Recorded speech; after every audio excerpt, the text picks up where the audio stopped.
Algo grande está ocurriendo en América Latina y sus efectos ya cruzan fronteras. La detención de Nicolás Maduro no es solo la caída de un líder, es un sismo geopolítico que sacude el eje Venezuela-Cuba-Irán, una alianza que durante años operó lejos del escrutinio público. Venezuela fue el principal sostén económico y energético de Cuba. Hoy ese respaldo queda en duda y con él la estabilidad del régimen cubano y el equilibrio político en el Caribe. La pregunta es inevitable: ¿qué viene después? ¿Un efecto dominó que debilite otros regímenes o una reacción aún más dura para aferrarse al poder? Cuba will be failing pretty soon. En este episodio de Líderes del Mundo Hispano, conversamos con una experta clave para entender cómo funcionaba realmente esta alianza, qué papel juegan Estados Unidos y las potencias externas, y cómo este nuevo escenario impacta a México y a toda América Latina. Quédese hasta el final y si valora análisis profundo y conversaciones que anticipan lo que viene, suscríbase al canal y active las notificaciones. El futuro de la región podría estarse definiendo ahora mismo. Vamos a la entrevista.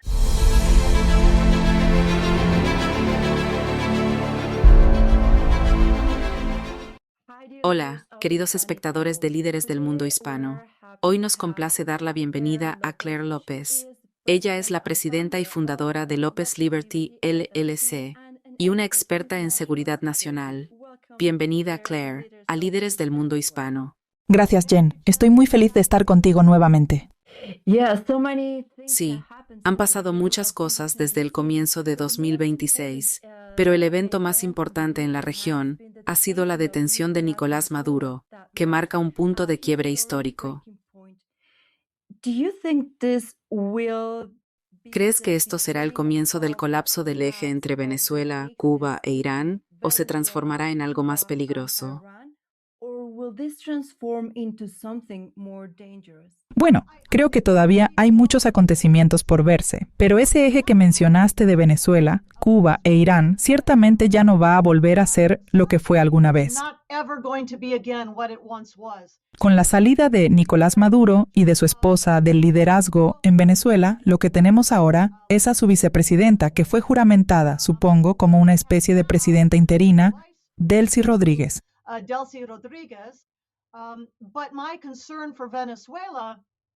Pero mi preocupación por Venezuela es que muchos de los mismos operadores siguen allí, como antes, cuando el propio Maduro todavía estaba en el poder. Y con eso me refiero a los cubanos. Hay muchos miles de agentes de inteligencia y seguridad allí. Su embajada sigue en Caracas, al igual que las embajadas de otros adversarios de Estados Unidos, como la República Islámica de Irán, China y Rusia, y varias de las principales figuras del liderazgo que rodeaban a Maduro, como el ministro del Interior, ya sabes, Diosdado Cabello,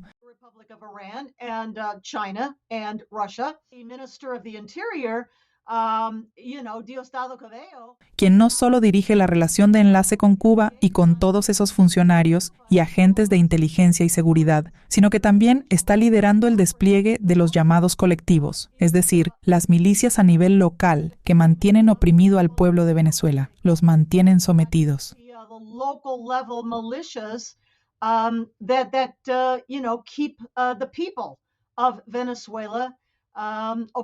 Aplasta cualquier tipo de disidencia. Así que esa es mi preocupación en ese punto, aunque con las medidas que ha estado tomando el presidente Donald Trump, a veces denominadas la doctrina Don Roe, tanto en la Estrategia de Seguridad Nacional de Estados Unidos de 2025 como en la nueva, recién publicada, de 2026, hay un énfasis en la actividad y la primacía de Estados Unidos, realmente, en el hemisferio occidental. Y eso significa confrontar y reducir la presencia de estos adversarios de los que estamos hablando. De hecho, en la Estrategia de Seguridad Nacional de 2026 que acaba de salir, lo que se ha llamado el corolario de Trump a la doctrina Monroe original para el hemisferio occidental, hay ese énfasis en el papel de Estados Unidos en mantener nuestro rol, nuestra preeminencia en el hemisferio. Y eso significa, muy específicamente, que Venezuela no puede, no va a y no debe seguir siendo un centro de operaciones para todos estos adversarios nuestros.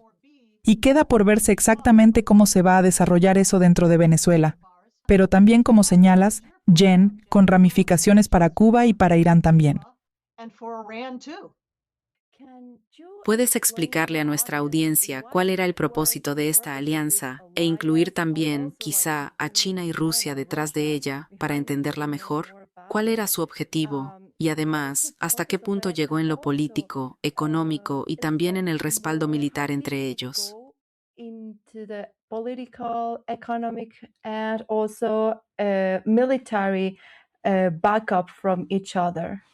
Bueno, supongo que en resumen, lo que podemos decir es que todos estos adversarios de Estados Unidos, China, Irán, Rusia y por supuesto Cuba, que está cerca, se han beneficiado de lo que he llamado un centro de operaciones allí en Venezuela. Esto realmente comenzó bajo Hugo Chávez a finales de la década de los 90 y luego continuó después de su muerte en 2013 con Nicolás Maduro y su régimen. La ventaja para ellos era tener ese centro de operaciones de nuestros adversarios.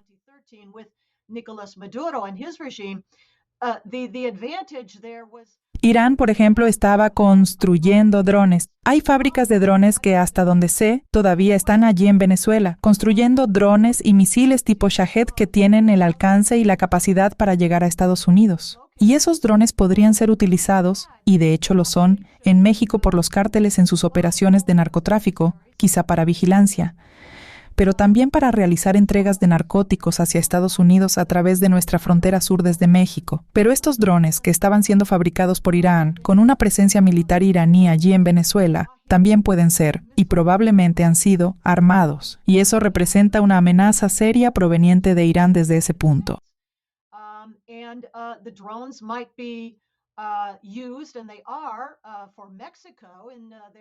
Hemos hablado de la presencia de inteligencia y seguridad de Cuba tan cerca de nuestro propio territorio continental, del territorio nacional de Estados Unidos. Así que esa amenaza es otro aspecto de que los adversarios tengan una cabeza de playa tan cerca de Estados Unidos. Y, de nuevo, con sus embajadas que operan desde dentro del país de maneras contrarias a los intereses de seguridad nacional de Estados Unidos. Todo eso convirtió a Venezuela en un lugar ideal para ellos.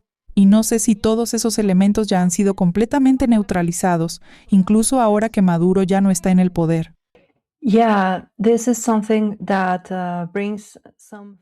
Sí, esto es algo que genera temor entre la gente que vive en el país y también en los países alrededor, por lo que pueda venir después. Porque algunas personas han dicho, o han visto en la historia, que esto podría ser el comienzo de un efecto dominó en la región, o que, por el contrario, podría hacer que la represión se vuelva más dura y que sea más difícil para la gente vivir allí, porque los regímenes querrán luchar por su supervivencia. ¿Qué piensas sobre esto en este momento? Complicated for the people to live there because the regimes will want to fight for their survival. What do you think about this currently? Ya en varios países de América del Sur hemos visto un giro popular en elecciones recientes hacia la derecha, hacia gobiernos más conservadores. Podemos mencionar, por supuesto, a Nayib Bukele en El Salvador, que ya va por su segundo mandato y es un firme amigo y aliado de Estados Unidos. Pero más recientemente, con elecciones, por ejemplo, Javier Milei en Buenos Aires, en Argentina, elecciones en Chile, elecciones en Honduras. Así que en varios lugares se han celebrado elecciones recientemente en las que, ya sabes, el voto popular se ha desplazado hacia la derecha, hacia candidatos conservadores. Y eso es un muy buen indicador, es una muy buena tendencia. Pero además, con la Marina de Estados Unidos todavía activa en el área del Caribe, cortando la exportación de petróleo venezolano que antes iba a Cuba, algo a Irán y algo incluso hasta China. Eso afecta no solo a la economía venezolana, sino que hablemos de Cuba. Cuba dependía en gran medida del petróleo venezolano para sus necesidades energéticas y también para la importación de alimentos. Ahora, hasta donde sé, las importaciones de alimentos no están siendo interceptadas, pero los envíos de petróleo desde Venezuela hacia Cuba sí están siendo interceptados y restringidos. Y eso va a causar un efecto económico muy serio en Cuba, al punto de que algunos incluso están pensando que Cuba podría ser el siguiente dominó en caer. Es decir, que el régimen allí, un régimen que se remonta a 1959, 1960, y a los Castro, y más recientemente bajo el liderazgo de Miguel Díaz-Canel desde 2019, con la presión, ya sabes, de la presión económica que se está aplicando, muy bien podría ceder ante la voluntad del pueblo cubano. Y creo que, para la política de esta segunda administración de Trump hacia Cuba, todas estas acciones están en apoyo del pueblo cubano y de su derecho y su deseo de ser libre de este régimen comunista.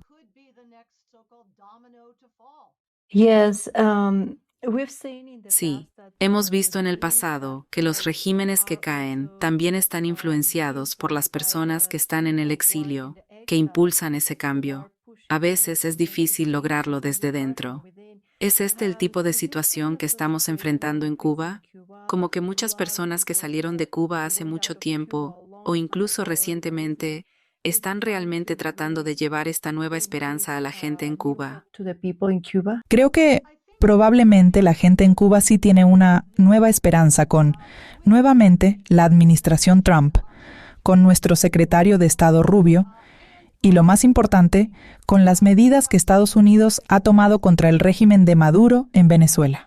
Las medidas económicas tomadas en conjunto, creo, probablemente sí dan esperanza. Espero que así sea, que le den esperanza al pueblo de Cuba, pero al final depende de ellos. Está en sus manos lo que harán por el futuro de su propia gente, su propia nación y su propio gobierno. Creo que estas medidas externas ciertamente pueden ayudar a avanzar en la dirección correcta para esas personas y para sus esperanzas de libertad.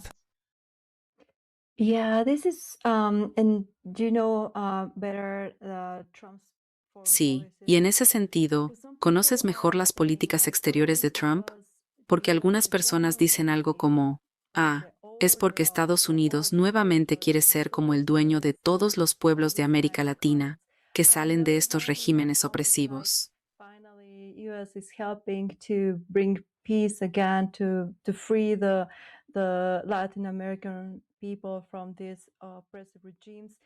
¿Cuál es tu punto de vista sobre lo que realmente está haciendo la política del presidente Trump en la región?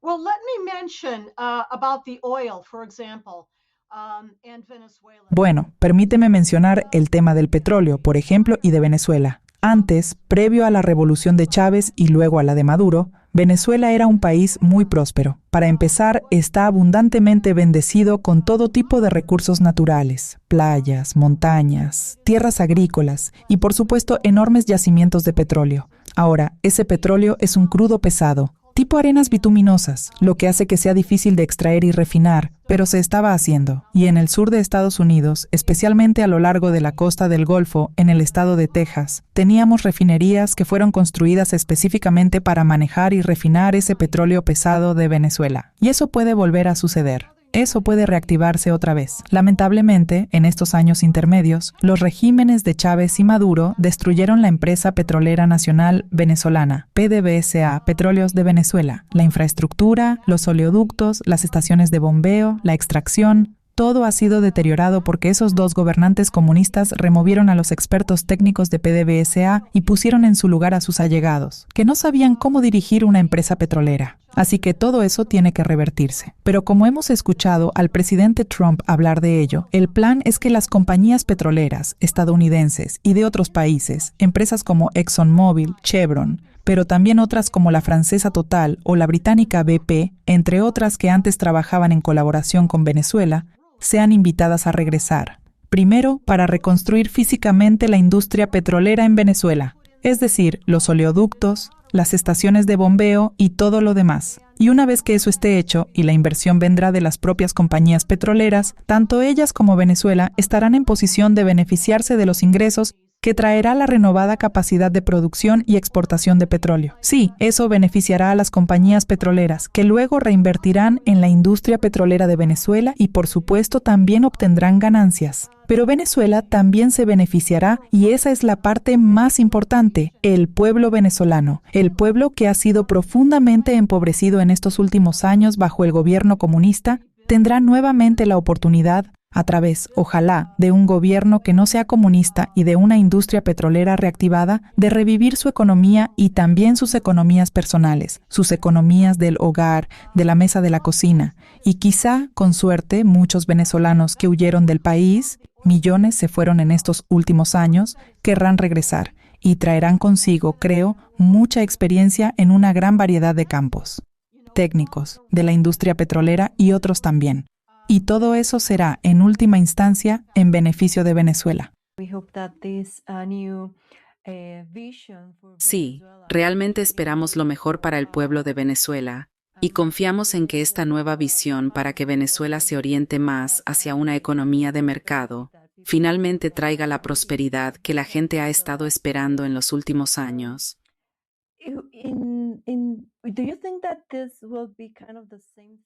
¿Crees que esto podría ser algo similar a lo que quizá veamos en un futuro cercano en Cuba? ¿Piensas que Estados Unidos también ayudará a impulsar la economía en Cuba si llega a ocurrir que el régimen caiga? ¿Y cómo sería esa relación entre Cuba y Estados Unidos a partir de entonces?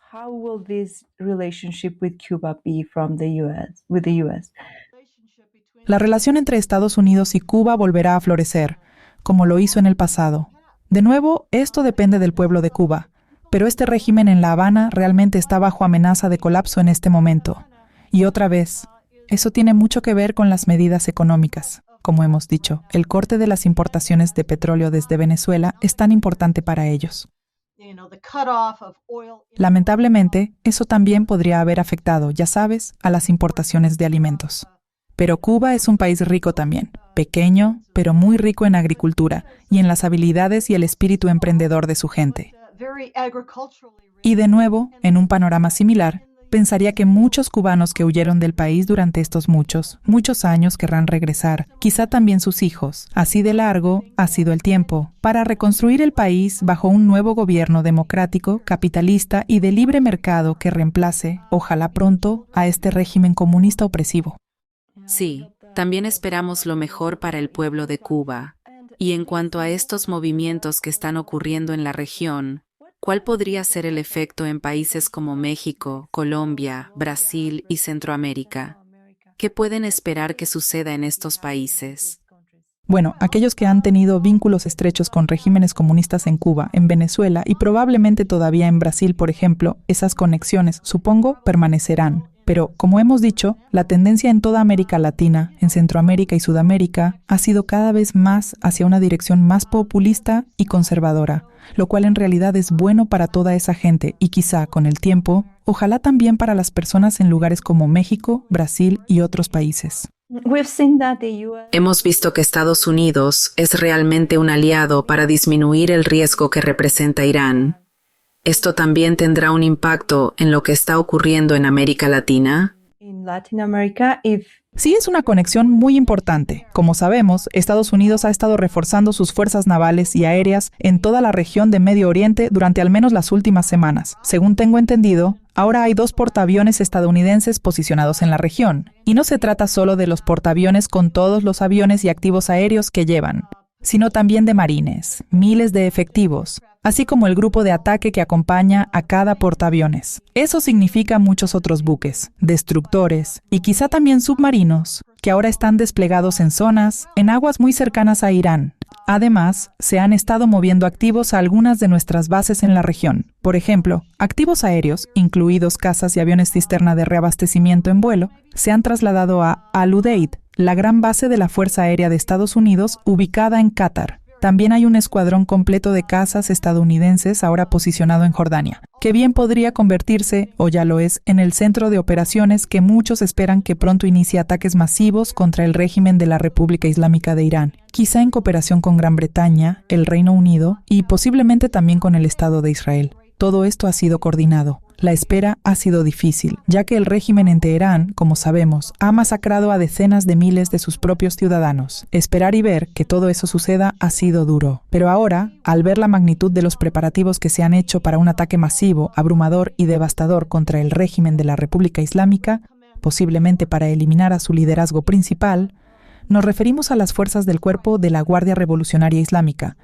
IRGC, por sus siglas en inglés, conocidos en persa como los Pasdaran, y a sus unidades constituyentes como la Fuerza Quds y los Basik, que son las milicias a nivel local que reprimen a la gente en las calles, que los someten. El Artesh es una historia diferente.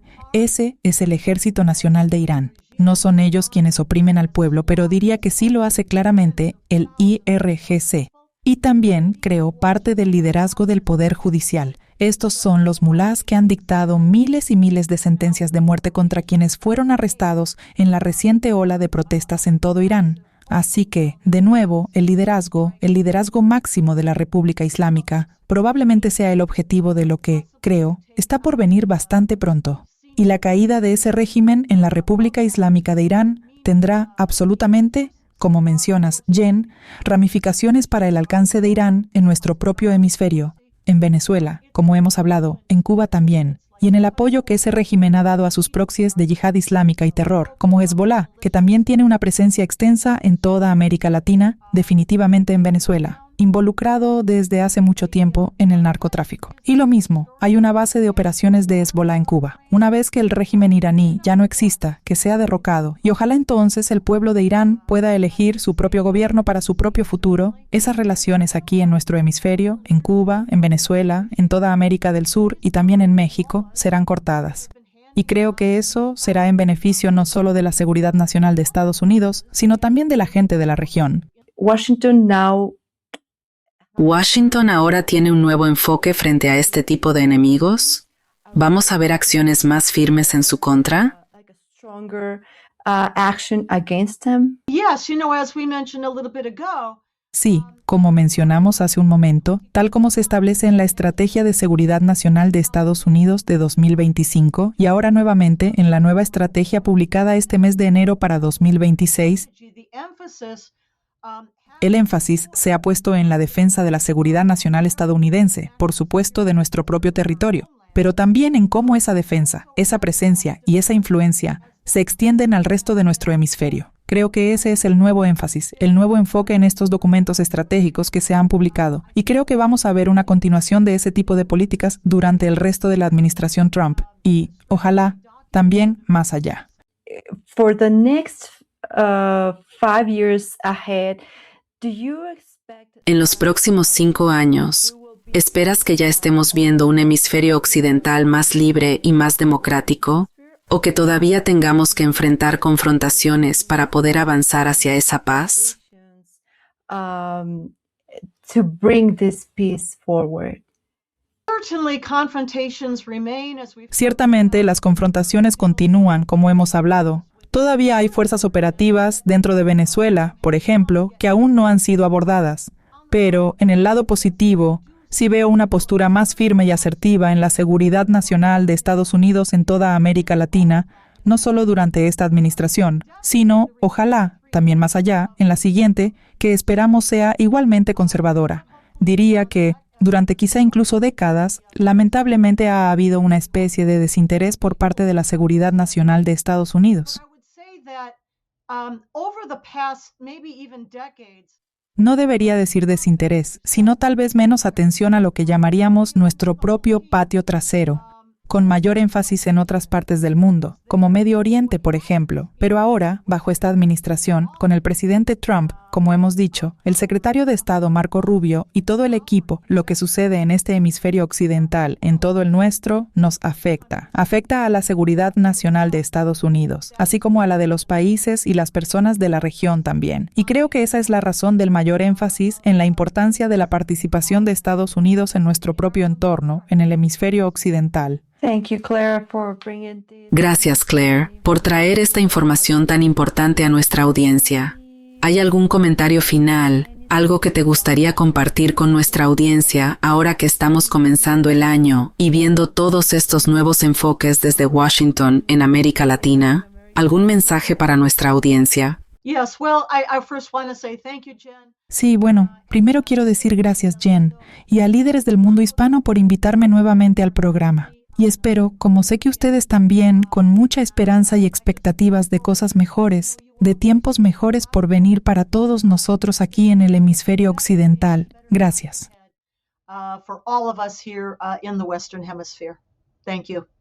Gracias, Claire. Y si te gustó esta entrevista, por favor dale un me gusta, suscríbete y déjanos saber a quién más te gustaría que invitemos.